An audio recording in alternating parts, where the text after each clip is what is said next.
Good morning friends, मैं Pushpendra Gurjar discovery classes Jaipur YouTube channel में आपका हार्दिक अभिनंदन एवं स्वागत करता हूं। मित्रों, आज हम अध्ययन करेंगे आंतरिक अपवाह तंत्र के बारे में। नेक्स्ट क्लास हुई जिसमें बंगाल की खाड़ी, अरब सागरीय अपवाह तंत्र के बारे में अध्ययन किया और आज का जो हेडिंग है वो है आंतरिक अपवाह तंत्र। तो आंतरिक अपवाह तंत्र के अंतर्गत कौन कौन सी नदियां आती हैं, सबसे पहले आप हेडिंग लिखो, आंतरिक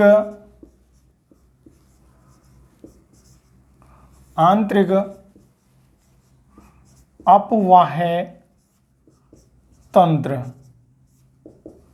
आंतरिक अपवाह तंत्र, जब हम बात करते हैं आंतरिक अपवाह तंत्र तो सबसे पहले तो कोई आंतरिक अपवाह तंत्र कहते किसको हैं। यानी मैं कहूं कि वे नदियां या ऐसी नदियां जो अपना जल ना तो बंगाल की खाड़ी में लेकर के पहुंच पाती हैं और ना ही अरब सागर में लेकर के पहुंच पाती हैं। यानी अपना जल बीच में ही समाप्त हो जाता है, बीच में ही विलुप्त हो जाता है। उन नदियों को हम कौन सी नदियों के अंतर्गत सम्मिलित करते हैं? आंतरिक अपवाह तंत्र के अंतर्गत सम्मिलित करते हैं। यानी देखो, हर गांव से, हर तहसील, हर जिले से 100, 50, हजारों नदियां निकलती हैं। छोटे छोटे नदी नाले, कोई 5 किलोमीटर बहती है, कोई 2 किलोमीटर, कोई 10 किलोमीटर, कोई 50 किलोमीटर। लेकिन जरूरी नहीं कि वे सभी बंगाल की खाड़ी और अरब सागर में अपना जल लेके जाती हैं, वो बीच में जाकर के विलुप्त हो जाती हैं। ऐसी नदियों को हम किसके अंतर्गत सम्मिलित किया जाता है? आंतरिक अपवाह तंत्र के अंतर्गत सम्मिलित किया जाता है। जब हम राजस्थान के आंतरिक अपवाह तंत्र की बात करते हैं तो मित्रों, सबसे ज्यादा अगर योगदान है तो वो किसका है? आंतरिक अपवाह तंत्र का है। 60.5% योगदान राजस्थान के कुल अपवाह में 60.5 किसका है? आंतरिक अपवाह तंत्र का है। कौन कौन सी नदियां हैं जो आंतरिक अपवाह तंत्र के अंतर्गत सम्मिलित की जाती है? मैं एक छोटी सी ट्रिक लिखाऊंगा, उससे आप समझ सकते हैं।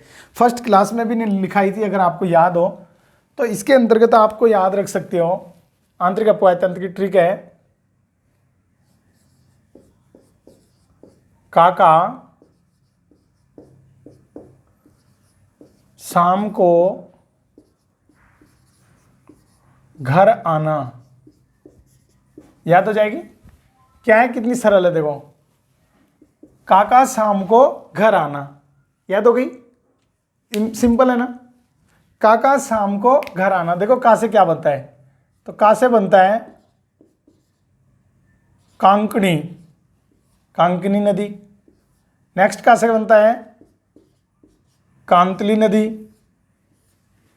सा से क्या बनता है? सा से बनता है साबी नदी। मैं से क्या बनता है? मैं से मंथा नदी। और घे से क्या बनता है? घग्गर नदी। और ऐसे रूपा रेल या दूसरी नदी है रूपनगढ़। चलो, इनको मैं ऊपर ही लिख देता हूं ताकि नीचे जगह बच जाएगी। कौन कौन सी हैं? तो ये हैं रूपनगढ़ और रूपा रेल। ये दो नदियां हैं, अलग अलग हैं दोनों। देखो, लाइन आप बहुत सिंपल लाइन है। काका शाम को घर आना।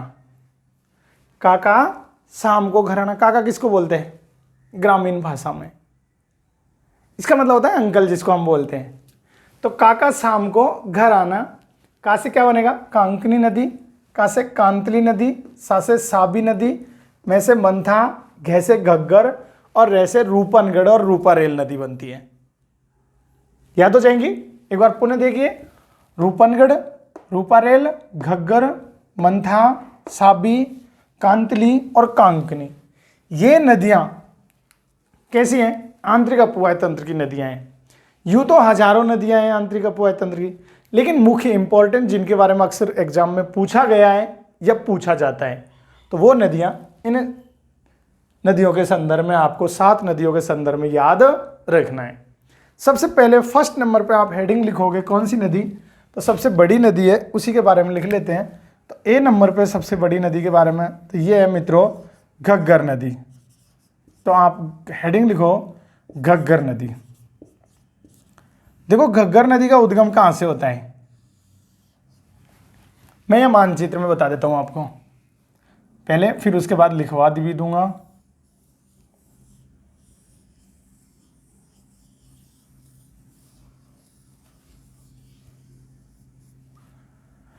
जैसे मान लेते हैं कि ये बन गया राजस्थान का मानचित्र, ऐसा कुछ है राजस्थान।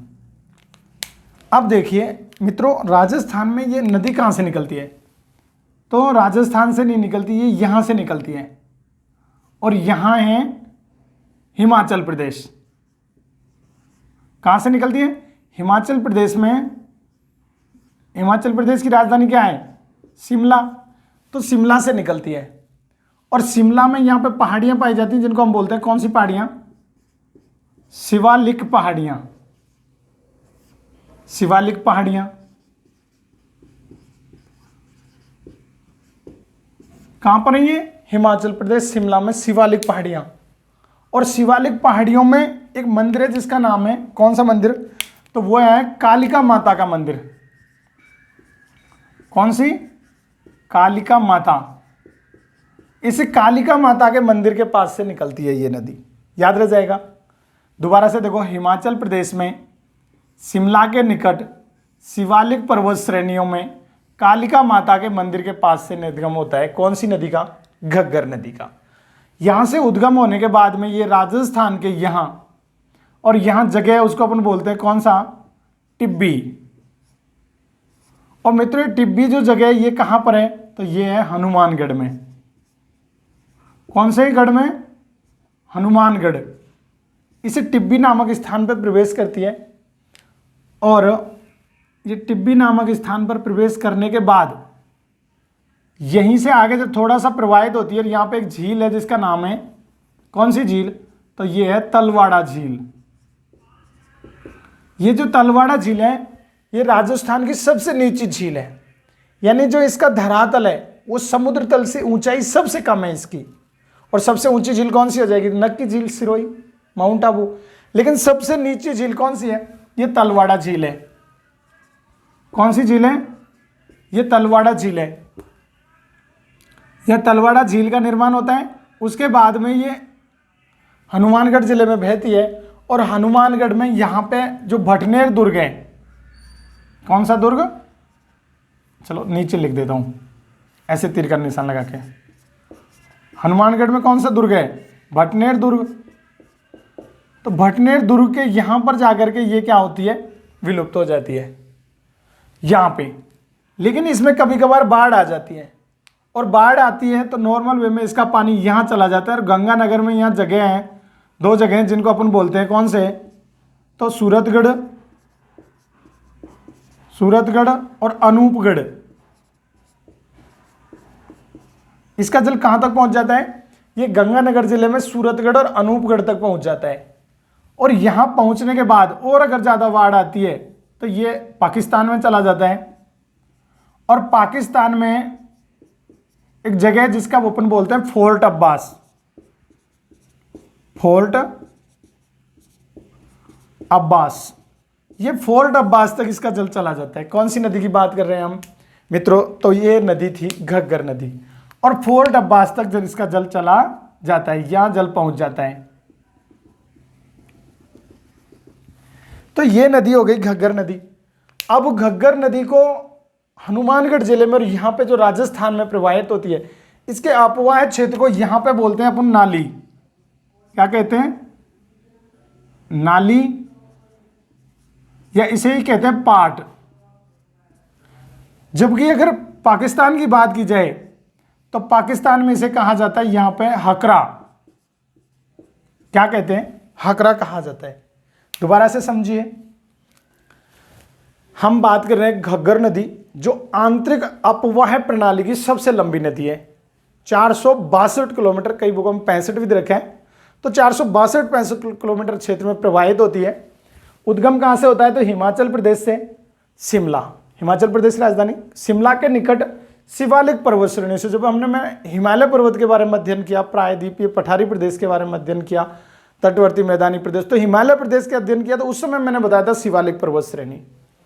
तो शिवालिक पर्वत श्रेणी में एक मंदिर है जिसका कालिका माता के मंदिर के पास से उद्गम होता है। ये हिमाचल प्रदेश से बहने के बाद राजस्थान में प्रवेश करती है, और राजस्थान में एक जगह है टिब्बी, और टिब्बी कहाँ पर है मित्रों? हनुमानगढ़ जिले में। यहाँ टिब्बी हनुमानगढ़ में प्रवेश करती है, और जैसे ही टिब्बी हनुमानगढ़ से आगे बढ़ती है तो यहाँ पे एक झील है जिसका नाम है तलवाड़ा झील। ये तलवाड़ा झील राजस्थान की सबसे नीची झील है। नीची का मतलब क्या है? गहरी, यानी समुद्र तल से ऊंचाई इसकी सबसे कम है। इसके बाद में इसकी ऊंचाई कम है, तभी यहाँ पे हनुमानगढ़ का जो जंक्शन है, हनुमानगढ़ जंक्शन, उसका टेम्परेचर नहीं, उसका धरातल सबसे नीचे है। तो जैसे ही इसमें बरसात होती है तो हनुमानगढ़ जंक्शन पे पानी भर जाता है, पर ट्रेन बंद हो जाती है। बहुत अक्सर न्यूज़पेपर में आप पढ़ते होंगे, जैसी बारिश होती है तो सबसे पहले हनुमानगढ़ जंक्शन पे पानी भर जाता है। तो उसका जो समुद्र तल से ऊंचाई है वो भी कम है। और यहाँ पे राजस्थान में जब बहती है तो इसको पाल नाली या पाट के नाम से जाना जाता है। इसका अपवाद क्षेत्र को भटनेर में विलुप्त हो जाती है, लेकिन जब इसमें बाढ़ आती है तो इसका जल अनूपगढ़, सूरतगढ़, गंगानगर तक चला जाता है। और अगर ज़्यादा बाढ़ आती है तो ये कहाँ चला जाता है? पाकिस्तान में फोर्ट अब्बास तक चला जाता है। और पाकिस्तान में से किस नाम से जाना जाता है? हकरा के नाम से जाना जाता है। क्या कहा जाता है? हकरा के नाम से जाना जाता है। तो अब देख लेते हैं इंपॉर्टेंट पॉइंट इससे रिलेटेड। तो देखिए, सबसे पहले ये तो थी मानचित्र में घग्गर नदी। तो मित्रों मैं यहां लिख देता हूं उद्गम। तो इसका उद्गम कहां से होता है? तो उद्गम मैं लिख देता हूं, ऐसे लिख देता हूं, हिमाचल प्रदेश। समझ जाओगे ना? हिमाचल प्रदेश में शिमला के निकट, हिमाचल प्रदेश में शिमला के निकट शिवालिक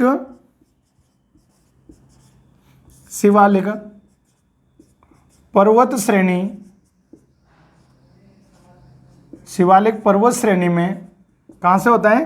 तो कालिका माता के मंदिर इसके पास से, कालिका माता के मंदिर के पास से होता है, मंदिर के पास से। ठीक है, ये कालिका माता के मंदिर के पास से इसका उद्गम होता है। अच्छा, फिर यहां लिख देता हूं कि इसकी लंबाई, तो कुल लंबाई, तो मित्रों इसकी जो कुल लंबाई है वो है 462 किलोमीटर। कहीं में 65 भी दे रखा है तो आपको कंफ्यूजन नहीं होना है, किलोमीटर। इसके अलावा ये राजस्थान में बहने वाली, या राजस्थान से होकर बहने वाली सबसे लंबी नदी है। मैं लिख दूं, राजस्थान से होकर बहने वाली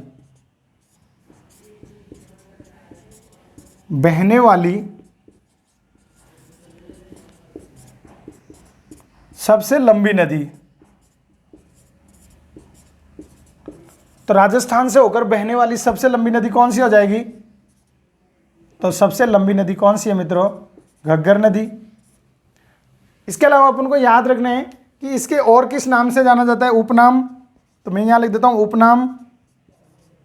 तो इसे कहा जाता है जैसे नट नदी,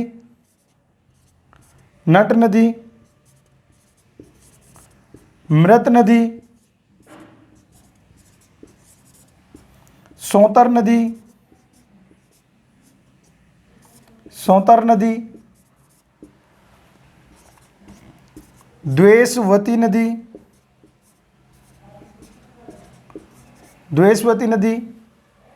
इसके अलावा और भी कहते हैं इसको बोलते हैं लेटी हुई नदी। कैसी?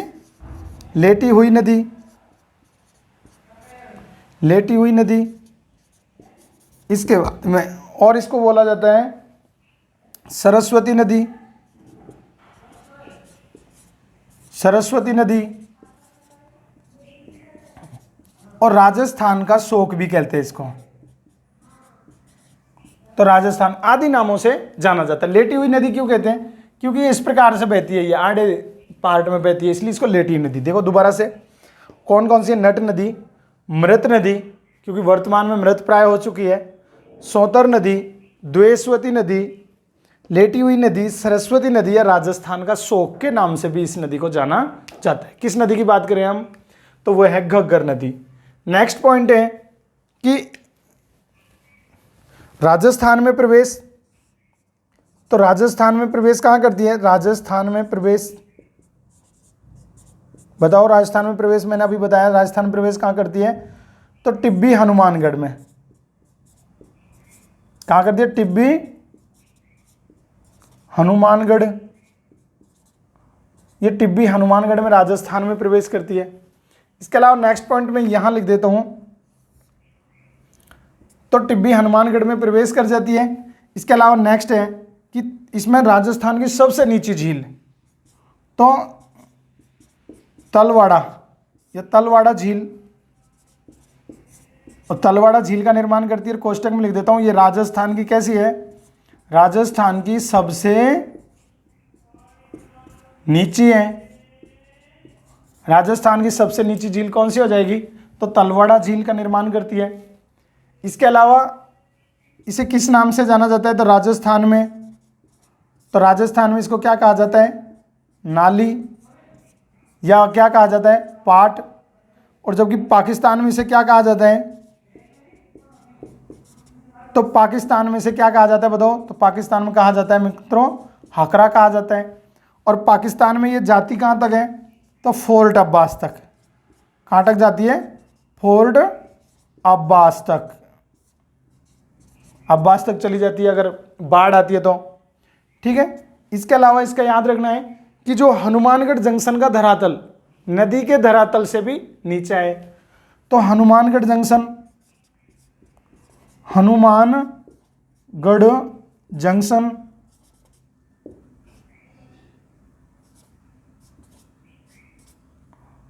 हनुमानगढ़ जंक्शन का धरातल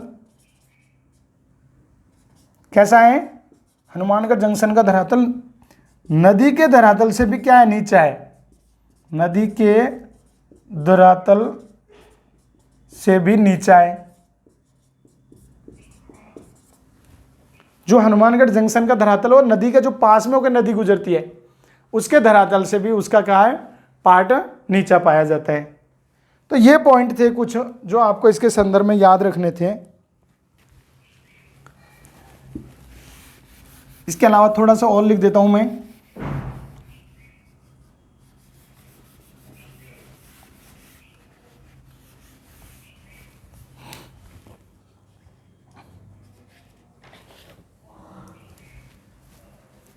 इसके अलावा नेक्स्ट पॉइंट याद रखना है अपन को कि इस नदी का, इस पे कालीबंगा सभ्यता विकसित हुई।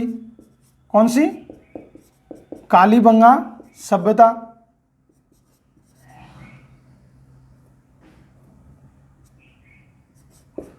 कालीबंगा सभ्यता इसके किनारे इसकी स्थित है।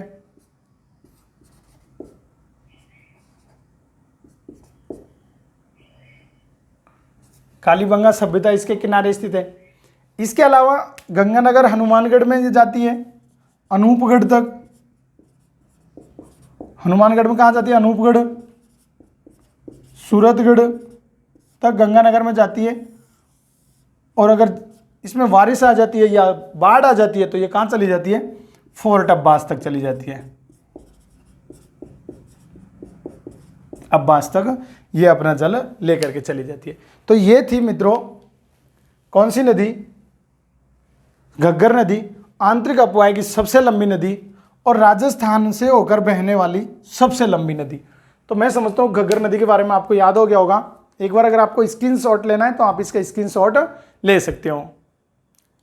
इसके बाद नेक्स्ट हम दूसरी नदी पढ़ेंगे। एक बार मैं रिवीजन करवा देता हूं। सबसे पहले देखो, आज हमारा टॉपिक है आंतरिक अपवाह तंत्र।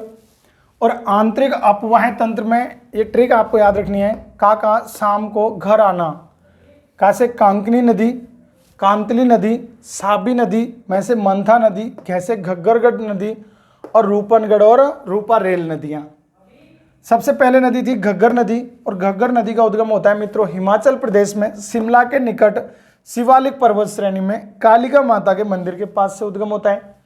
इसके अलावा इसकी लंबाई कितनी है तो 462, कहीं में 65 भी दे रखा है, तो आपको कन्फ्यूजन नहीं होना है। और राजस्थान से होकर बहने वाली सबसे लंबी नदी कौन सी है तो घग्गर नदी है। राजस्थान से होकर बहने वाली सबसे लंबी, लेकिन कैसी, आंतरिक अपवाह तंत्र की, आंतरिक अपवाह की, आंतरिक अपवाह की सबसे लंबी नदी कौन सी हो जाएगी, घग्गर नदी। उपनाम क्या है तो इसके उपनाम है, इसे नट नदी, मृत नदी, सोतर नदी, द्वेषवती नदी, लेटी हुई नदी, सरस्वती नदी और राजस्थान का शोक कहा जाता है। राजस्थान का शोक क्यों कहा जाता है, क्योंकि इसमें बाढ़ आ जाती है, तो इसलिए इसको राजस्थान का शोक कहा जाता है। और राजस्थान में प्रवेश कहाँ करती है मित्रों, तो टिब्बी हनुमानगढ़ में प्रवेश करती है। बहती कौन कौन से जिलों में, तो हनुमानगढ़,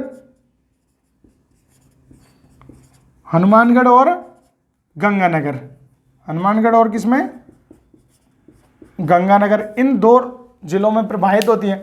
कालीबंगा सभ्यता किसके किनारे विकसित हुई, तो घग्गर नदी के किनारे विकसित हुई।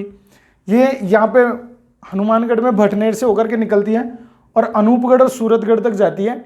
अगर बाढ़ आती है तो इसका जल कहाँ चला जाता है, फोर्ट अब्बास, और फोर्ट अब्बास कहाँ पर है बताओ, तो ये पाकिस्तान में, तो फोर्ट अब्बास तक इसका जल चला जाता है। इसमें इसके जैसे एंट्री करती है टिब्बी के पास, थोड़ा आगे बढ़ते तो तलवाड़ा झील स्थित है, जो राजस्थान की सबसे नीची झील है। इसे क्या, इसका जो अपवाह क्षेत्र को हम नाली या पाट के नाम से जाना जाता है, पाकिस्तान में इसको हकरा कहते हैं, और फोर्ट अब्बास तक जाती है। और हनुमानगढ़ जंक्शन का जो धरातल है वो पास में स्थित नदी के धरातल से भी नीचे है, तो जैसे ही पानी आता है सबसे पहले कहाँ जाता है, हनुमानगढ़ जंक्शन के ऊपर अटैक करता है। तो मैं समझता हूँ ये घग्गर नदी आपको बहुत अच्छे से याद हो गई होगी। एक बार इसका स्क्रीनशॉट लीजिए, फिर मैं मिटाऊंगा। नेक्स्ट आप हेडिंग लिखो कांतली नदी।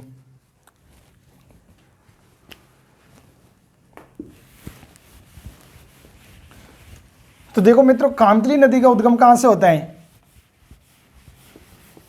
बताओ, तो कांतली नदी का उद्गम होता है खंडेला की पहाड़ी सीकर। कहां से, कौन सी पहाड़ी, खंडेला की पहाड़ी सीकर से उद्गम होता है। कौन सी नदी का, तो कांतली नदी। कांतली नदी राजस्थान में बहने वाली आंतरिक अपवाह की सबसे लंबी नदी है। देखो ये तो थी राजस्थान से होकर बहने वाली, क्योंकि ये तो हिमाचल प्रदेश और बाहर से भी आती है, जबकि कांतली नदी केवल और केवल कहाँ बहती है, राजस्थान में बहती है। लगभग 100 किलोमीटर क्षेत्र में बहती है ये कांतली नदी। और राजस्थान में बहने वाली सबसे लंबी नदी अगर है तो वो कौन सी नदी है, कांतली नदी है। किसकी, आंतरिक अपवाह तंत्र की। तो नेक्स्ट आप हेडिंग लिखिए, किस नदी के बारे में, कांतली नदी के बारे में हेडिंग लिखेंगे।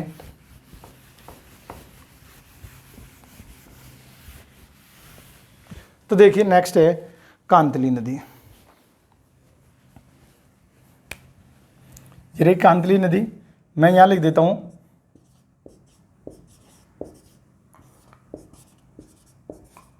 कांतली नदी। सेकंड नंबर पे देखो मित्रों, कांतली नदी का उद्गम कहां से होता है। ये हम राजस्थान का मानचित्र बनाते हैं।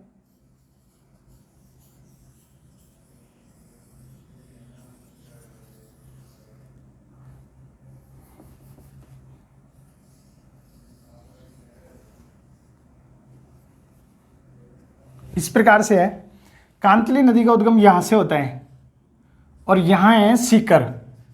क्या है, सीकर जिला है, और सीकर में एक पहाड़ी है जिसको अपन बोलते हैं, कौन सी पहाड़ी, खंडेला। ये कांतली नदी का उद्गम सीकर में खंडेला की पहाड़ी से होता है, खंडेला की पहाड़ी। इस खंडेला की पहाड़ी से उद्गम होने के बाद सीकर और झुंझुनू 2 जिलों में बहती है। नेक्स्ट कौन सा जिला है, झुंझुनू। सीकर और झुंझुनू जिलों में प्रवाहित होती है, दोनों में। और सीकर झुंझुनू में बहने के बाद नेक्स्ट यहां है चूरू जिला। कौन सा, चूरू। और झुंझुनू की सीमा पर एक जगह है जिसका नाम है कौन सा, मंडरेला। मंडरेला, ये मंडरेला गांव है, और ये गांव है कहां पर, तो झुंझुनू जिले में। कहां पर स्थित है, ये झुंझुनू जिले में स्थित है। दोबारा देखो, उद्गम कहाँ से होता है इसका, तो उद्गम इसका होता है, ये यहाँ से उद्गम होता है, और उद्गम कहाँ से होता है, खंडेला की पहाड़ियों से। खंडेला की पहाड़ियाँ हैं कहाँ पर मित्रों, तो खंडेला की पहाड़ियाँ सीकर जिले में स्थित है।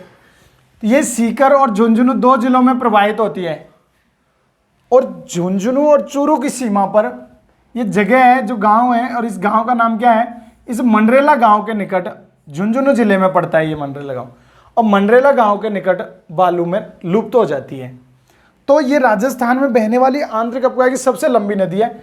ये नदी मित्रों 100 किलोमीटर बहती है, लगभग कितना किलोमीटर, 100 किलोमीटर बहती है। तो पूर्णतः राजस्थान में बहने वाली आंतरिक अपवाह की सबसे लंबी नदी कौन सी हो जाएगी, तो वो है, किस नदी की हम बात कर रहे हैं, तो ये है कांतली नदी।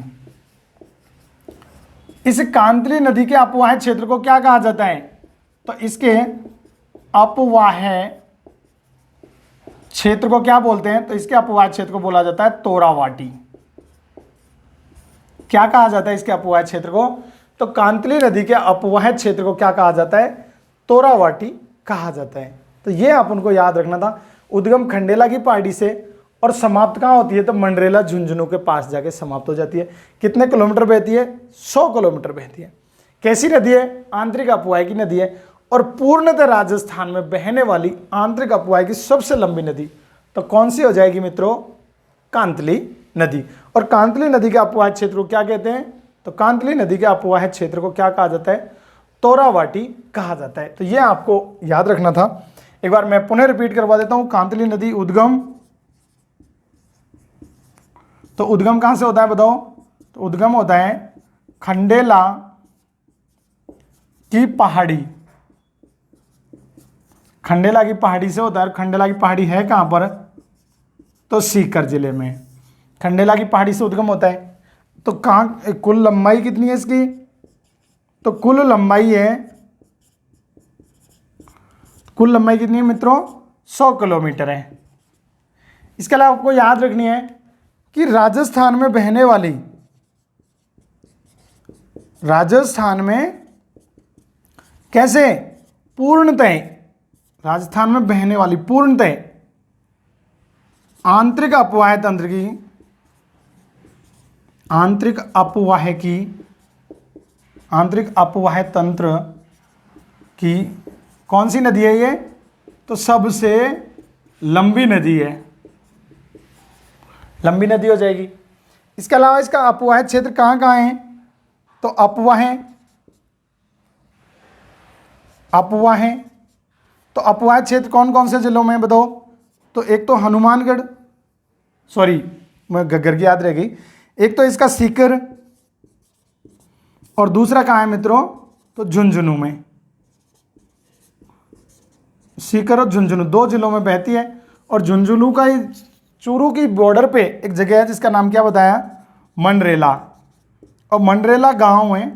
इस मंडरेला गांव के निकट किसमें लिप्त हो जाती है, तो बालू में लुप्त हो जाती है। यहाँ पर बालू के टीले मिलते हैं, तो बालू में लुप्त हो जाती है, लुप्त हो जाती है। तो ये आपको याद रखना था। इसके अपवाह क्षेत्र को क्या कहते हैं, तो अपवाह, अपवाह क्षेत्र को किस नाम से जाना जाता है मित्रों, तो तोरावाटी के नाम से जाना जाता है। इसका अपवाह क्षेत्र को क्या कहा जाता है, तोरावाटी कहा जाता है। तो ये थी मित्रों आपकी नेक्स्ट नदी, जिसका नाम क्या है, कांतली नदी। कांतली नदी के बारे में तो मैं समझता हूँ आपकी समझ में आ गई होगी। सेकंड नंबर कांतली नदी भी। नेक्स्ट अब हम पढ़ेंगे अगली नदी है, तो ये कांतली हो गई, और नेक्स्ट है कांकनी नदी। तो देखो इसका अगर आपको स्क्रीनशॉट लेना है तो ले लीजिए।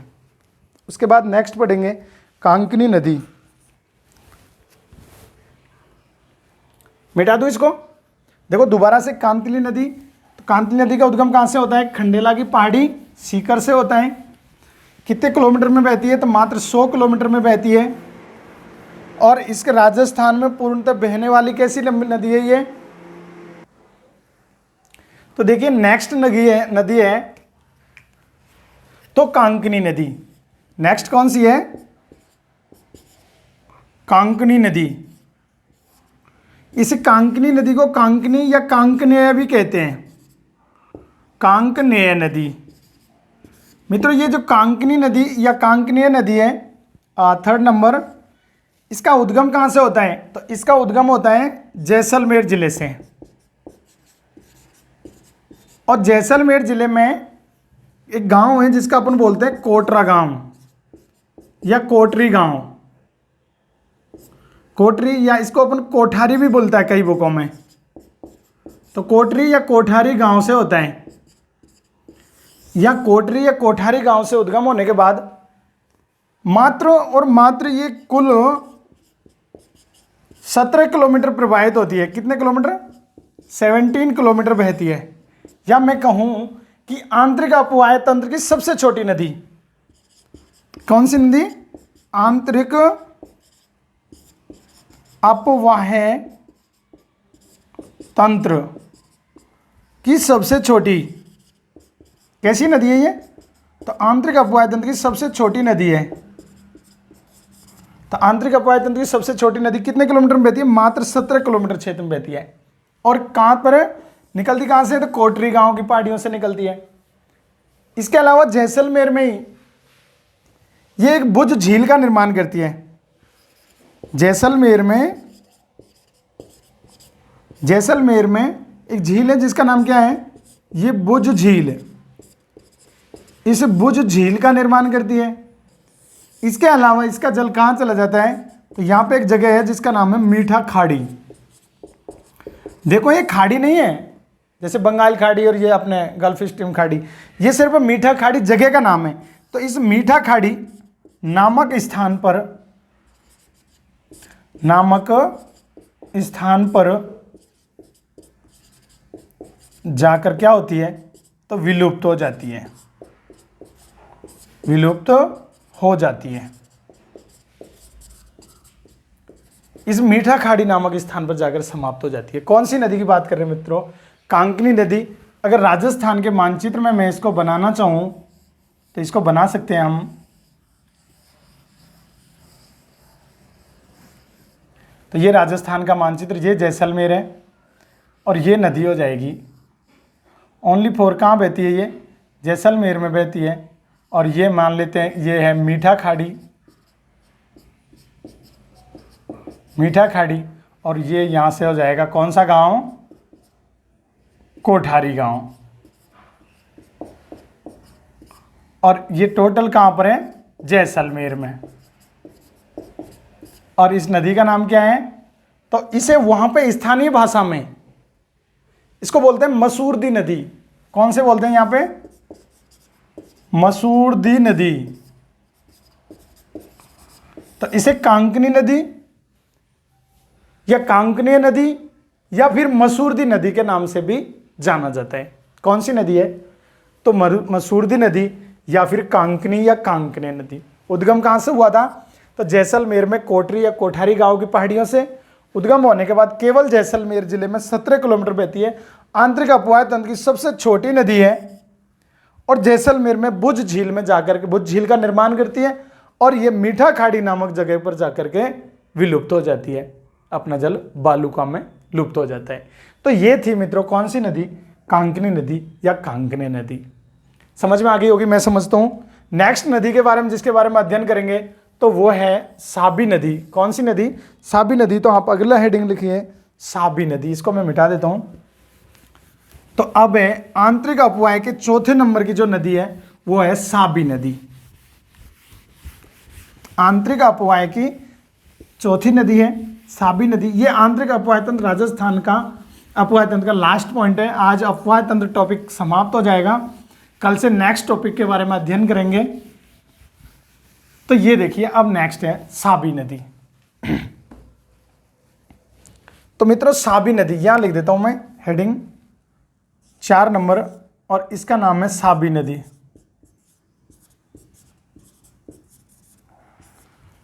देखो दो नदियां हैं, ये तो है साबी, एक सागी नदी भी आपको मैंने पढ़ाई थी अगर याद हो तो सागी। वो सागी नदी जसवंतपुरा गांव की पहाड़ियां जालौर से निकलती है और जालौर बाड़मेर में बहने के बाद लूनी नदी में मिल जाती है। वो तो थी सागी और ये साबी। कंफर्म याद रखना, ठीक है, कंफ्यूज मत होना।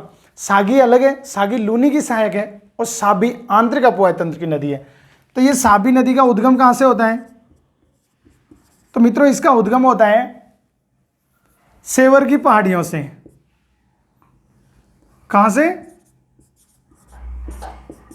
सेवर की पहाड़ियों से, और सेवर की पहाड़ियां जयपुर, ठीक है, मतलब जयपुर में भी है, और फिर बहते आगे तक बढ़ते बढ़ते भरतपुर तक जाती है। तो भरतपुर में भी सेवर की पहाड़ियां, जहाँ पे जो भरतपुर की जो जेल है वो बनी हुई है सेवर जेल के नाम से फेमस है, राजस्थान की सेवर जेल, तो वो भी है। ये सेवर की पहाड़ियां जो पार्ट जयपुर में है वहां से उद्गम होता है। तो उद्गम होता है साबी नदी, सेवर की पहाड़ियां जयपुर से। ये नदी जयपुर और अलवर जिले में बहती है। कहां कहां प्रवाहित होती है? जयपुर जिले में, इसके अलावा अलवर जिले में प्रवाहित होती है, जयपुर अलवर दोनों जिलों में। और अलवर में ये कई तहसीलों में होकर बहती है, जैसे बानसूर, बहरोड, बानसूर, बहरोड, तिजारा, किशनगढ़ बास, किशनगढ़ बास और मंडावरा। मतलब इन तहसीलों में बहने के बाद ये कहां चली जाती है? तो हरियाणा में चली जाती है।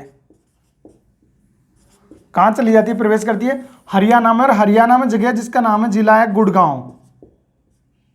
नाम सुना है क्या? बहुत सुना होगा, और इन दिनों में तो काफी चर्चा में गुड़गांव, ठीक है। जो ये हॉर्स ट्रेडिंग चल रही है सचिन पायलट और गहलोत जी की, तो इसमें ये काफी विवाद हुआ है गांव। तो इस गुड़गांव में एक जगह है जिसका नाम है नफजगढ़। इस नफजगढ़ में जाकर के विलुप्त हो जाती है कौन सी नदी? तो हम बात कर रहे हैं मित्रों साबी नदी की। दोबारा से रिपीट करता हूं, साबी नदी का उद्गम कहां से होता है? सेवर की पहाड़ियां। सेवर की पहाड़ियां कहां पर है? जयपुर। तो जयपुर वाले भाग से इसका उद्गम होता है। जयपुर और अलवर जिले में बहती है, और अलवर की बानसूर, बहरोड, तिजारा, किशनगढ़ बास, मंडावरा, इन तहसीलों में बहने के बाद हरियाणा में प्रवेश करती है, और हरियाणा के गुड़गांव में प्रवेश करती है, और यहां पर नफजगढ़ के पास जाकर के विलुप्त हो जाती है। किसी में मिलती नहीं है, दूसरी नदी में, नफजगढ़ में जाके विलुप्त हो जाती है। कौन सी नदी मित्रों? तो ये थी हमारी साबी नदी। तो मैं समझता हूं साबी नदी भी आपको याद हो गई होगी। और नेक्स्ट हम अध्ययन करेंगे नेक्स्ट नदी के बारे में। तो एक बार इसको पुनः रिवीजन करवा देता हूं, मैं मिटा देता हूं। अगर आपको स्क्रीनशॉट लेना है तो इसका स्क्रीनशॉट ले लीजिए। फिर उसके बाद तो मैं समझता हूं आपने स्क्रीनशॉट ले लिया होगा। तो अब नेक्स्ट नदी के बारे में हम अध्ययन करेंगे, और नेक्स्ट नदी है मित्रों कौन सी नदी? रूपनगढ़ नदी। किस नदी के बारे में? रूपनगढ़ नदी के बारे में। और टाइम की शॉर्टेज की वजह से मैंने इसको आपको नोट करवा दिया है, पहले लिख दिया है, फिर इसको मैं डिफाइन करवा देता हूँ क्योंकि मेरी अभी दूसरी जगह क्लास है। तो रूपनगढ़ नदी, और रूपनगढ़ नदी का उद्गम कहाँ से होता है मित्रों? तो सलेमाबाद से। और ये सलेमाबाद कहाँ पर है? तो किशनगढ़ अजमेर में। कौन सी नदी है? रूपनगढ़ 5 नंबर पे। उद्गम सलेमाबाद से होता है, और सलेमाबाद किशनगढ़ अजमेर में। यहाँ से उद्गम होने के बाद ये उत्तर पूर्व दिशा में प्रवाहित होती है। कौन सी दिशा में? उत्तर पूर्व में बहते हुए ये जयपुर जिले में जाती है, और जयपुर जिले में सांभर झील में जाकर के मिल जाती है। कौन सी नदी? तो ये है मित्रों रूपनगढ़ नदी। किस झील में जाके मिलती है? तो सांभर झील में जाकर के मिल जाती है। इसके अलावा निम्बार्क संप्रदाय की जो प्रधान पीठ है, कौन सी पीठ? निम्बार्क संप्रदाय की प्रधान पीठ कहाँ पर है? सलेमाबाद में। ये किस नदी के किनारे स्थित है? ये रूपनगढ़ नदी के किनारे स्थित है। निम्बार्क संप्रदाय की प्रधान पीठ सलेमाबाद किशनगढ़ अजमेर किस नदी के किनारे स्थित है? तो ये रूपनगढ़ नदी के किनारे स्थित है। इसके अलावा नेक्स्ट 6 नंबर पे जो नदी आती है वो है रूपा रेल नदी। कौन सी नदी? रूपा रेल नदी। और मित्रों ये जो रूपा रेल नदी है, इस रूपा रेल नदी का उद्गम होता है उदयनाथ की पहाड़ियाँ। और ये उदयनाथ की पहाड़ियाँ कहाँ है? थानागाजी। और थानागाजी कहाँ पर है? इस अलवर जिले में स्थित है। कौन सी नदी है? रूपा रेल नदी। उद्गम उदयनाथ की पहाड़ियाँ, थानागाजी, अलवर से होता है। और उदयनाथ की पहाड़ियों का थानागाजी अलवर से उद्गम होने के बाद में इसके और उपनाम से जाना जाता है तो लसवारी नदी और वराह नदी के नाम से जाना जाता है। कौन कौन सी नदी है? लसवारी नदी और वराह नदी के नाम से जाना जाता है। इसके अलावा ये समाप्त कहाँ पे होती है?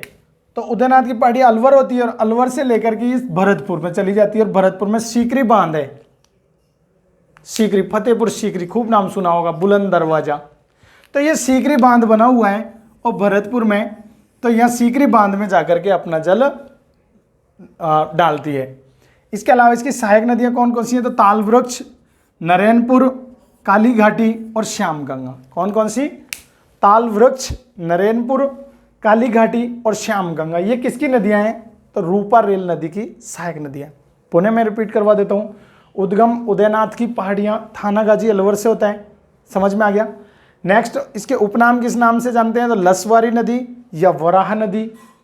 इसका और समाप्त कहाँ पर होती है? तो भरतपुर जिले में सीकरी बांध में जाकर के अपना जल लेके जाती है और इसे ताल वृक्ष, नरेनपुर, काली घाटी और श्याम गंगा इसकी सहायक नदियां हैं। कौन सी नदी की? रूपा रेल की। और सबसे अंतिम नदी है, ये राजस्थान के अपवाह तंत्र में जो सबसे अंतिम नदी आती है तो वो है मित्रों कौन सी नदी? मंथा नदी या मंथा, या इसको मैंथा नदी भी कहते हैं। इसका उद्गम कहाँ से होता है? मनोहरपुर से। और ये मनोहरपुर की पहाड़ियाँ कहाँ पर हैं? जयपुर जिले से उद्गम होता है। ये जयपुर और नागौर दो जिलों में बहने के बाद सांभर झील में जाकर के मिल जाती है। तो आंतरिक अपवाह की दो नदियाँ, एक तो देखो मंथा नदी और इसके अलावा रूपनगढ़ नदी, ये भी कहाँ जाके मिलती है? सांभर झील में। और ये भी कहाँ जाके मिलती है? सांभर झील में। तो आपको याद रखना है, जब हम खारे पानी की झीलें पढ़ेंगे तो उनमें मैं बताऊंगा कि रूपनगढ़ नदी और मंथा नदी दोनों अपना जल कहाँ लेकर के जाती है? सांभर झील में। तो मैं समझता हूँ ये था राजस्थान का अपवाह तंत्र, ड्रेनेज सिस्टम। ये आपके बहुत अच्छे से समझ में आ गया होगा। और अगर आपकी समझ में आ गया है बहुत अच्छे से, तो अगर आपने अभी तक हमारे चैनल को सब्सक्राइब नहीं किया है तो प्लीज़ सबसे पहले उसको सब्सक्राइब कीजिए, लाइक कीजिए, शेयर कीजिए और इसके साथ साथ जो बेल आइकन दिया हुआ है उस बेल आइकन को दबाइए ताकि हमारा हर नोटिफिकेशन आप तक पहुंच सके। Next to meet you. Jai Hind, जय भारत।